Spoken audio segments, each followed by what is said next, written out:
director came to our coaches, you could see that there was like worry, because we didn't know if it truly was an active shooter or if it was an isolated incident.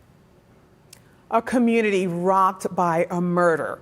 Late last night, the Wayne County Sheriff's Office released the name of the man they now have in custody for a deadly domestic violence shooting in Lyons on Maple Street between Shaw Street and Sisson Street. Wayne County Sheriff Robert Milby says 37-year-old Randolph Scott shot and killed 40-year-old Sean Ron. Scott is charged with murder and criminal possession of a weapon. He was arraigned at 7 a.m. this morning in centralized arraignment at the Wayne County Jail. A parent who was at her child's Little League baseball game near where the shooting happened spoke to News 10 NBC's Antonina Tortorello about that game being shut down. Here on Maple Street is where a man was found dead yesterday. The shooting scared many people in the area, including families watching their kids play baseball here, less than a mile away. Meredith Graff says she didn't expect her son's first game of the season to end like it did.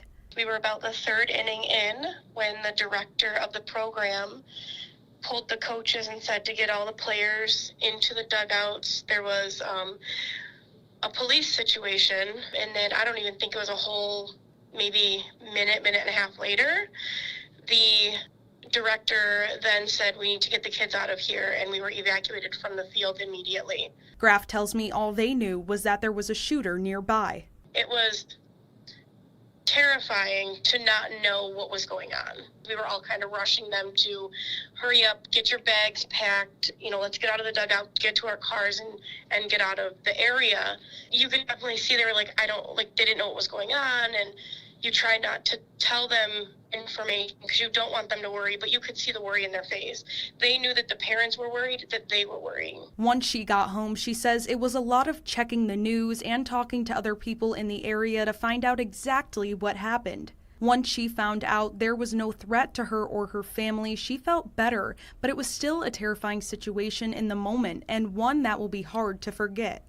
New York State Police, Wayne County EMS, and Clyde Police have been working on this. And while the victim and the suspect have been identified, the Sheriff's Office says that this investigation is still ongoing.